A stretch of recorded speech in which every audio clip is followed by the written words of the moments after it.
आओ जो इनको दो, साथ में महिला आ जाए सब, महिला खड़ी हो जाए सब साथ में। इनको दे तीनों को जिन्होंने इनका हौसला बढ़ाया है। आओ इनको देनी जिन्होंने तीनों ने भगवान बुद्ध की इस तरह करते हुए। और भी खड़े हो जाए ना, फोटो आ जाएगा सबका। ये सोशल मीडिया पे चलेंगे आप, यूट्यूब सोशल मीडिया पे।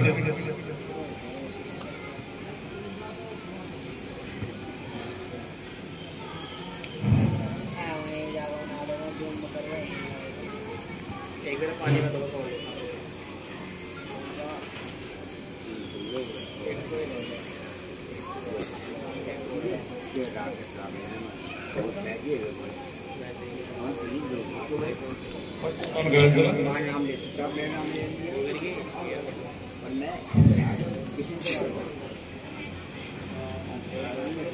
जो हमारे गुरु शरण भारती जी हैं वो यहाँ आए और हमारे दस वो दे आप आइए आइए देवेंद्र भाई आइए, नेमपाल गौतम जी आ जाइए, आपका स्वागत है, आइए। माला उठाइए, वो माला भगवान उठा लो। नेमपाल गौतम जी से चलो पहले पुष्प अर्पण करें। नेमपाल गौतम जी जो हमारे जाटो महासभा के राष्ट्रीय अध्यक्ष हैं, नेमपाल गौतम जी अपनी टीम के साथ आए हैं, उनका बहुत बहुत धन्यवाद। निशु भाई ये कुर्सी उधर ले जाओ बैठने के लिए। राजू भाई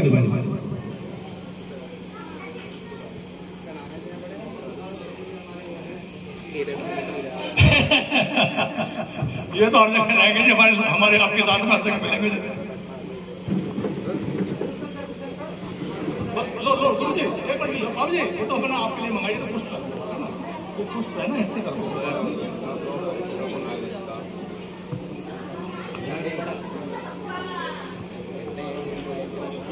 आपको तो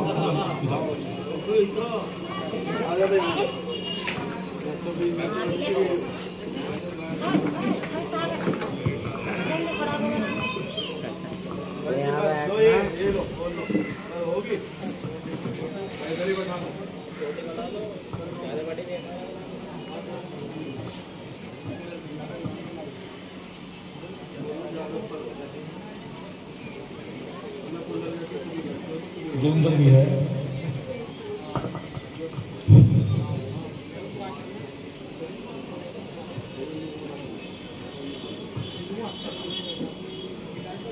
गौतम जी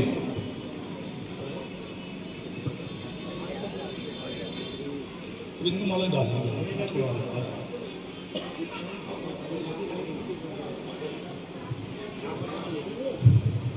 ज्ञानेंद्र गौतम जी से मैं निवेदन करूंगा 2 मिनट के लिए आ जाए, क्योंकि हमारे जो साथी है वो आपका स्वागत करेंगे माला बनाकर। ज्ञानेंद्र गौतम जी जो जाटो महासभा के राष्ट्रीय अध्यक्ष जी हैं और हमारे बीच में आए हैं, बहुत बहुत धन्यवाद। अपनी टीम के साथ जी, हाँ नेमपाल गौतम जी आए और जो हमारे साथी है उनको माला पकड़कर उनका स्वागत करेंगे। नेमपाल गौतम जी का आ जाइए, गुरु जी आ जाओ, सभी आ जाओ।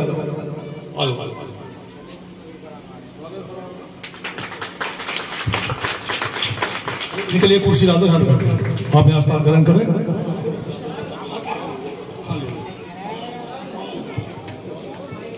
लो आ जाओ साथियों,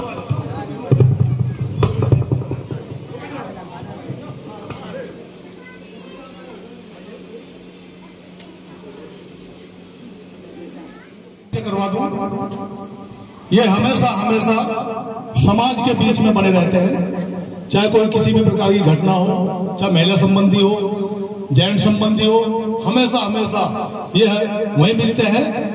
क्योंकि मेरे साथ में भी कई बार वहीं मिले। एक बार दायमपुर की घटना में पहुंचे थे तो वहीं पर ये मिले। और वास्तविकता की बात है कि कोई भी मैटर हो उसको वास्तविकता में उठाते हैं अपने समाज के लिए और सब समाज के लिए काम करते हैं। इनके लिए जोड़ा था। मैं अब दरोगा जी से निवेदन करूंगा, जो हमारे संगठन के प्रधान महासचिव हैं धर्मपाल गौर जी से निवेदन करूंगा, वो एक तो बुद्ध के बारे में बताएं कि ये केवल बुद्ध बोले हैं, और भी जो भी इससे अच्छा प्रकाश डाल सके समाज के लिए वो प्रकाश डालने का काम करे। विश्व को शांति का संदेश देने वाले महाकारुणिक तथागत भगवान बुद्ध को नमन करते हुए, परम पूज्य बौद्ध शक्त बाबा साहब को नमन करते हुए, आज के अध्यक्ष महोदय और सभी साथियों, बहनों, भाइयों और बच्चों, सभी को नमो बुद्धाय, जय भीम। जैसा कि आपको विदित है, आज जो बुद्ध पूर्णिमा के अवसर पर हम एकत्रित हुए हैं, ये त्रिविधि पावन पर्व कहलाता है। जो आज बुद्ध पूर्णिमा है, ये त्रिविधि पावन पर्व है। तीनों घटनाएं आज ही के दिन, बुद्ध पूर्णिमा के दिन हुई थी। भगवान बुद्ध का जन्म भी आज के दिन हुआ था, वैशाख पूर्णिमा को, और बुद्धत्व यानी उन्हें ज्ञान भी आज के दिन ही हुआ था, और महापरिनिर्वाण भी आज के दिन हुआ था। इसलिए ये त्रिविधि पावन पर्व कहलाता है। और विशेष रूप से 3 शब्दों पर बौद्ध धर्म आधारित है। नंबर 1 अनित्यवाद, नंबर 2 अनात्मवाद, और जो केंद्र बिंदु है बौद्ध धर्म का, दुख निरोध है। क्योंकि जो धर्म दुख निरोध की बात नहीं करता, जीवों को सुख शांति की बात नहीं करता, वो धर्म नहीं हो सकता। इसके अतिरिक्त 5 बात विशेष रूप से भगवान ने कही है। अत दीपो भव, कि अपने दीपक, अपना प्रकाश स्वयं बनिए। अत्ताई अतना नाथो, तुम अपने आप के मालिक स्वयं हो। अत्ताई अतना गति परियति, अपनी दशा बदलने में सक्षम हो। नंबर 4 अत्तई अतना शरणा विरति, अपनी शरण में ही विहार करो। और जो 5वीं मुख्य बात कही है भगवान ने, तुम्हें ही किंचमा तप्पन अखा तारो तथागता, कि जो भी तथागत होते हैं, बुद्ध होते हैं, वो मार्गदाता हैं, मोक्षदाता नहीं है। जो भी बुद्ध तथागत होते हैं, मार्गदाता हैं, मोक्षदाता नहीं है। ये विशेष रूप से कहा है। कुछ लोगों का विचार है कि ये परंपरा जो सनातन कहते हैं या आर्य वैदिक धर्म करते हैं कि ये बहुत पुराना है। ये लगभग 3800 साल पहले आए थे, और सरमन संस्कृति बहुत पुरानी है। जो भगवान गौतम बुद्ध हुए, ये 28वें बुद्ध हुए, इनसे पहले 27 हो चुके हैं। उनके नाम सुने, सबसे पहले तहनकर, मेदनकर, शरणंकर, दीपांकर, कोडिन, मंगल, सुमन, रेवत, शोभित, अनोमदर्शी, पदम नारद, पद्मोत्तर, सुमेर, सुजात, प्रियदर्शी, अर्थदर्शी, धर्मदर्शी, सिद्धार्थ, तेज, पुष्य, विपस्सी, सिखी, विष्णु, कक्षण, कोनागमन, काश्यप और 28वें तथागत भगवान गौतम बुद्ध हुए। और जो आप देखते हैं धम्म चक्र है हमारा, जो 24 तीलियों का धम्म चक्र है, ये क्या है? तो इसे समझे, 2 अतियों को मना किया भगवान ने कि शरीर को कष्ट देना, यानी देह दंडन की ओर ना जाए, और दूसरे विलासता की ओर ना जाएं, बल्कि मध्यम मार्ग से चलें। यानी शरीर को कष्ट भी ना दें, विलासता में भी ना दें, मध्यम मार्ग से चलें। तो 2 अतियों से बचने के लिए कहा है। नंबर 2, 4 सत्य बताए भगवान ने, 2 अति और 4 सत्य, यानी दुख, दुख निरोध, दुख निरोध, दुख निरोध गामिनी प्रतिपदा, यानी दुख, दुख का कारण, दुख का निवारण, निवारण का मार्ग। 2 और 4 6 अष्टांगिक मार्ग, यानी सील, समाधि, प्रज्ञा। इसी में अष्टांगिक मार्ग समाहित हो जाता है। सील में सम्यक वाणी, सम्यक कर्मांत, सम्यक वाणी आते हैं। सम्यक वाणी, सम्यक कर्मांत, सम्यक आजीविका, ये सील में आते हैं। और समाधि में सम्यक व्यायाम, सम्यक स्मृति, सम्यक समाधि आते हैं। और प्रज्ञा में सम्यक दृष्टि, सम्यक संकल्प आते हैं। यानी अष्टांगिक मार्ग है ये। और 10 पारमिता, 2 अति, 4 सत्य, 6 और अष्टांगिक मार्ग 14 और 10 पारमिता, ये 24 गुणों का धम्म चक्र है, जिसे हम धम्म चक्र कहते हैं। और ये 10 पारमिता क्या है? दान, शील, उपेक्षा, नैष्काम, वीर्य, सत्य, शांति, अधिष्ठान, करुणा, मैत्री। और जो त्रिशरण है, पंचशील, आपने देखा होगा, ये कहावत बना रखी, भाई ज्यादा 3-5 मत करो। ज्यादा 3-5 मत करे, ये अक्सर कहता सुना होगा ना, ज्यादा होशियारी ना दिखाएं। तो ये सारी नकल करी है इन्होंने। जैसे त्रिशरण को 3 वचन बना लिया, पंचशील को 5 पंच बना लिए, अष्टांगिक मार्ग को 8 रेखा खींच के स्वास्तिक का निशान बना लिया, और जो महामाई की पूजा करते थे वैसे समझ में नहीं आएगा, क्योंकि पहले ए आ की जरूरत है। पहले जब बच्चा विद्यालय जाता है तो वो एपेनार आपाम ए बी सी डी पढ़ता है, तो इसलिए जो इनका लिटरेचर है वो बहुत गहरा है। शायद मैं समझ रहा हूँ कि तुम्हारी समझ में नहीं आया होगा, लेकिन मैं ये कहता हूँ कि आज इस जो है बुद्ध पूर्णिमा के अवसर पर कि आप जो है पंचशीलों का पालन करें। पंचशील बस केवल इतनी कहते हैं, ऐसे एपेनार की किताब है, बस आप पंचशीलों का पालन करें। पंचशीलों का पालन पाणाति पाता वेरमणि शिक्षा पतंग समाधियामी, जो अभी वंदना में बोली गई थी। जी मेरे कहने का मतलब है कि प्राणी जीव हिंसा से विमुक्त होने की मैं शब्द ग्रहण करता हूँ। यानी जब हमने किसी को जीवन दान नहीं दिया, जब हमने किसी को जीवन दान नहीं दिया तो हमें किसी का जीवन लेने का भी अधिकार नहीं है। पहला श्लोक ये है कि पाणाति पाता वेरमणि शिक्षा पतंग समाधियामी, यानी हमें हर प्राणी जीव हिंसा की रक्षा करनी है और अपने जीवन में शपथ ग्रहण करनी है कि हम उनके साथ में जो है मतलब उनका वध आदि प्रकार का ना करें। दूसरा था ऐदिग्ना दानाम वेरमणि शिक्षा पतंग समाधियामी। इसका मतलब है कि हमें दूसरों की दौलत को देखकर लोभ लालच नहीं करना चाहिए, चोरी करने की भावना हमारे में नहीं आनी चाहिए। हमें मेहनत से काम करना चाहिए, जो हमें मेहनत से मिल रहा है उस पर जो है हमें जो है अपना कर्म और वचन और धर्म से पालन करना चाहिए। तीसरा है कामेषु मिच्छाचारा वेरमणि शिक्षा पतंग समाधियामी। कामेषु मिच्छाचारा का मतलब है कि हमें अपने मन में, मोटी सी बात है, मैं ज्यादा बारीकी में तो नहीं, क्योंकि हमारे बोधाचार्य से बड़े बारीकी से समझाते हैं। मैं ये कहता हूँ कि कोई भी व्यभिचार की भावना हमारे मन में नहीं आनी चाहिए, ना पुरुष के ना स्त्री के। अपने जो है जो घर में है उसे परमात्मा परमेश्वर मानकर उसकी पूजा करनी चाहिए और उन्हें जो है उनकी रक्षा करनी चाहिए। चौथा है मूसावादा वेरमणि शिक्षा पतंग समाधियामी। मूसावादा का मतलब है कि हमें कभी भी झूठ नहीं बोलना चाहिए, हमें अपने जीवन में झूठ न बोलने की शब्द ग्रहण करनी चाहिए, क्योंकि झूठ बोलना, चोरी करना, चुगली करना, दूसरों की निंदा करना और ईर्ष्या करना, समझ रहे हो, ये वाणी के पाप है। इस वाणी से कभी भी ना किसी की निंदा करो, ना किसी को दूसरों को देख के ईर्ष्या करो, ना झूठ बोलो, ना चुगली करो, ये वाणी के पाप होते हैं, इसलिए इनसे भी आपको मुक्त होना पड़ेगा। चौथा है, पांचवा है सूरा मेरे अमज कमाजक ठाना वेरमणि शिक्षा पतंग समाधियामी। सूरा मेरे का मतलब है हमें जितनी भी नशीली चीजें हैं, शराब हो, भांग हो, सुल्पा हो, गांजा हो, चरस हो, अफीम हो, ताड़ी हो, जो भी नशीले पदार्थ हो, हमें इनसे विमुक्त होना चाहिए।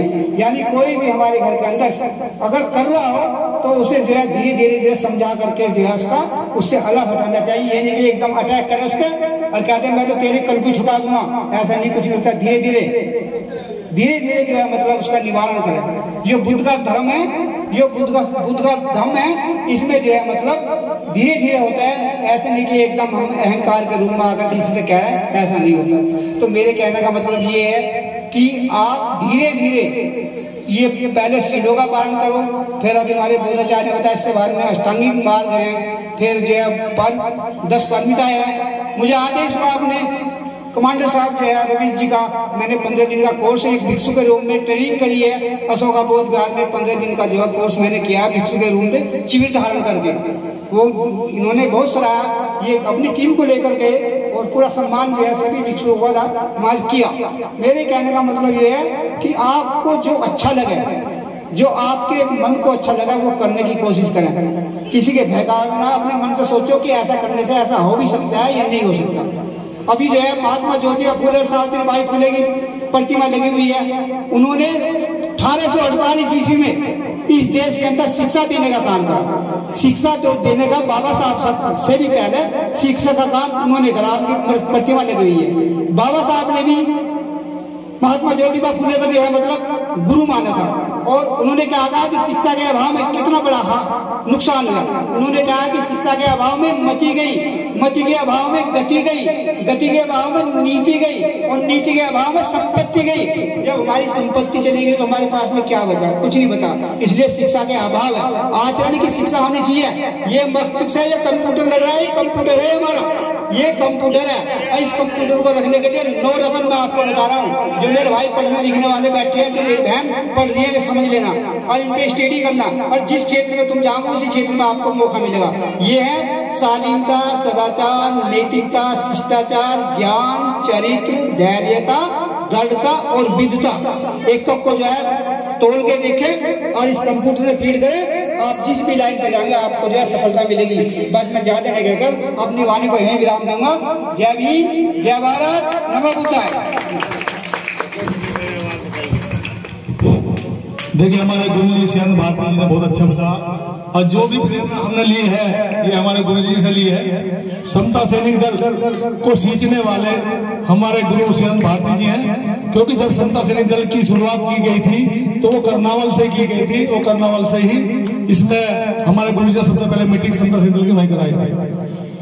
देखिए, यहाँ पर जो हमारे डॉक्टर भीमराव अम्बेडकर की जो समिति काशीराम कॉलोनी की है, उसमें हमारे भाई सुंदर भाई और हमारे पवन है और भोपाल भाई और सभी जो हमारे कमेटी के हैं, मैं उनका भी हार्दिक सम्मान करता हूँ, हार्दिक स्वागत करता हूँ, जो हमारे बीच में उपस्थित हुए उस कार्यक्रम को हमारा बड़ा अच्छे से शुभारंभ कर रहे हैं। इसी कड़ी को मैं आगे बढ़ाते हैं। हमारे सुरेंद्र जय साहब जो नेपाल गौतम जी के साथ में आए हैं, मैं उनका भी वो करता हूँ, वो भी आए और सूक्ष्म में अपने वाणी कह के वो आए जय साहब, सुरेंद्र जय साहब जी आ जाइए।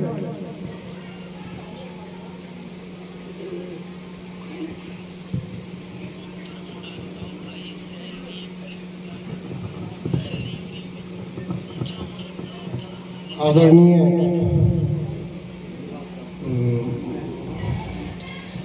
मैं भगवान बुद्ध जी के चरणों में नमन करते हुए डॉक्टर बाबा साहब भीमराव अम्बेडकर जी के चरणों में तथा यहाँ राष्ट्रीय जाटव महासंघ के राष्ट्रीय अध्यक्ष जी नेपाल गौतम जी, समता सैनिक दल के सभी पदाधिकारियों और यहाँ बैठे सभी भाई बहनों को जय भीम। जैसा कि हमने जब उनके पिताजी शुद्धोधन जी उनको राजा बनाना चाहते थे, लेकिन उनके विषय में जो पंडित वगैरह कुछ लोग होते हैं उनके विषय में जानकारी दी कि भाई या तो ये बहुत बड़े राजा बनेंगे, चक्रवर्ती राजा, या फिर वो संत बनेंगे, बहुत बड़े संत बनेंगे। अब उन्होंने देखा भाई इनके अंदर कोई राजा वगैरह बनने के गुण तो है नहीं, भी राजा के अंदर तो क्रोध बहुत होता है, उस तरह की एक्टिविटीज बहुत है, इनके अंदर तो कोई भी ऐसी एक्टिविटीज नहीं जो भाई ये राजा बन सकेंगे। अब उन्हें जो डाउट होता गया भाई ये राजा वगैरह तो बनेंगे नहीं, तो घर से निकल जाएंगे, संत बन जाएंगे, इस राजपाट को कौन देखेगा। तो उन्होंने उनकी घेराबंदी शुरू कर दी। मौसम को देखते हैं, जिस तरह की हमारी वो ये 3 ऋतुएं होती है, ऋतुओं के हिसाब से 3 तरह के मकान बनवा दिए, सब फैसिलिटी उनको दे दी गई जिससे घर से ना निकल पावे। लेकिन वो कहाँ रुकने वाले थे, उन्होंने देखा मौका, अपना निकल गए और देखा भाई कोई किसी की मृत्यु होगी, वो चले जा रहे हैं आगे आगे उसे लिए हुए। उन्होंने देखा, पूछा भाई ये क्या मामला, कि भाई ये तो इनकी मृत्यु होगी। अच्छा, मृत्यु भी होती है कि हाँ मृत्यु तो होनी है, सच्चे है तो अच्छा। उसके बाद एक हंस का कोई तीर मार दिया था उन्हीं के चचेरे भाई ने, तो उन्होंने देखा भाई ये क्या होगा, उसको देख के बड़े आहत हुए। कुल मिलाकर सांसारिक जीवन को उन्होंने बहुत बड़ा मतलब एक तरह से समझा, यार ये सांसारिक जीवन तो बेकार है। तो तब उन्होंने घर से निकल गए। 29 साल की अवस्था में उन्हें जो ज्ञान प्राप्त हुआ बोध गया में, पीपल के पेड़ के वृक्ष से नीचे। तो आगे की बात में कुछ होना है, 2-4 लाइनों में बताऊंगा।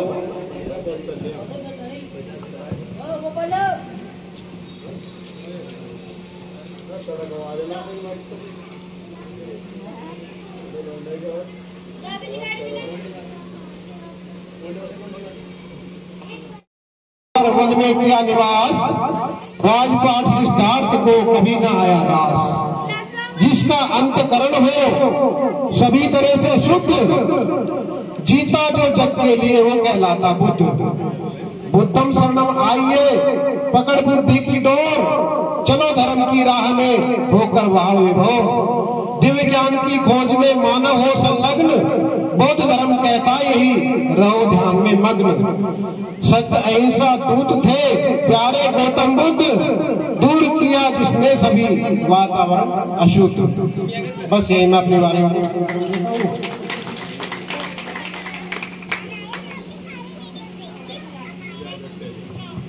देखिए, मेरा सभी साथियों से निवेदन है, क्योंकि जो आज के दिन जो खीर का महत्व है भगवान बुद्ध के, उसमें मैं आपको बता रहा हूँ। भगवान बुद्ध को बोध गया में ज्ञान प्राप्त हुआ। भगवान बुद्ध ज्ञान की खोज में एक पीपल के पेड़ के तले बैठे थे, तो एक सुजाता नाम की महिला का एक पुत्र हुआ। तो जब पुत्र हुआ तो वो पीपल के पेड़ के नीचे गई, तो उन्होंने देखा, अरे ये व्यक्ति कौन है जिसका शरीर झरझर हो गया है, ना बोल रहा है ना कुछ कह रहा है, इससे बड़ा मुझे भगवान को और क्या मिलेगा। सुजाता नाम की महिला ने भगवान बुद्ध को खीर खिलाई और भगवान बुद्ध को ज्योति आ गया और ज्ञान प्राप्त हो गया। इसीलिए आज के दिन भगवान बुद्ध के उसमें खीर का महत्व रखा जाता है। भगवान बुद्ध एक बहुत बड़े अंतर्यामी थे, बहुत दूरदृष्टि थे, और हर चीज का तर्क वितर्क उनके पास था। एक बार एक महिला का बच्चा मर जाता है, और मरने के बाद जो ये अंधविश्वासी कहे, पाखंडी कहे या भगत जी कहे, जो हमारी भाषा में है, वे लेके उसके पास पहुंची। उनको जी मेरे एक पुत्र है, आप इसे जीवित कर दो। और जब मरे हुआ को जीवित कौन करेगा, उनको कोई उपाय था नहीं। अब उन्होंने सोचा, रहे भगवान बुद्ध कुछ ज्यादा होशियार तो रहा, ज्यादा पूछ रहा, एक काम करो, इस चीज को भगवान बुद्ध के पास भेज दो। जब अंधविश्वासियों का, ढोंगियों का, पाखंडियों का कोई बस नहीं चला, तो उन्होंने क्या देख, इसको जो पूरे संसार के अंदर एक व्यक्ति जीवित कर सकता है, उसका नाम है भगवान बुद्ध। तो वो भगवान बुद्ध के पास, जिसका एक ही बेटा हो, एक ही बच्चा हो, तो उसकी ममता के लिए वो कहाँ नहीं जाएगी, कहाँ नहीं भटकेगी। वो तुरंत उस बच्चे को भगवान बुद्ध के पास पहुंच गए। भगवान बुद्ध ने कहा, जी ये असल बात है, मेरा तो एक ही बेटा है, एक ही बेटा मर गया है, आप इसे मुझे आपके ये बता के आप इसको ठीक कर दो। अब भगवान बुद्ध ने सोचा, यार इसकी ठीक कैसा होगा, तो मर गया भाई। यदि मेरा सीधा कह दूं कि मर गया, तो कहेगा भाई तेरी, भाई जो तेरा तर्क वितर्क का है, तेरी बुद्धि का है। भगवान बुद्ध ने कहा, नो देख भाई, ये ठीक तो हो जाएगा, पर तेरे को एक काम करना पड़ेगा। नो क्या? नुको हर घर जाना है और एक मुट्ठी चावल लाने हैं हर घर से, लेकिन वो मुट्ठी चावल उस घर के होने चाहिए जिस घर में मौत ना हो। अब उसे लगा भाई ये तो बड़ा सरल काम है। अब गई और बुलाई, वो बेचारी गई, नुको जी हमें तो एक मुट्ठी चावल चाहिए। और नुको लेकिन ये बताओ, वो मुट्ठी भर चावल जब चाहिए जब थारे घर में मौत ना हुई हो। उसने कहा, मेरा तो दादा मरा, परदादा मरा, वो मरा, अब सबके घर जा भाई वही जवाब मिले। अब भगवान बुद्ध के पास में आ गए। जब भगवान बुद्ध के पास में आ गए, उन्होंने कहा, लाइए, मैंने आपको चावल लेने का भेजा था, मैं आपके बच्चों को जीवित करता हूँ। नुको जी मैं तो जिसके यहाँ गई, सबने बताया कि मेरा दादा मर गया, परदादा मर गया, मेरा भैया मरा, मेरा फलाना मरा, ढिगड़ा मरा। नुको तो बस तू ये सोच ले, मृत्यु है, मृत्यु सबकी आनी है, इसकी मौत हो। तभी वो महिला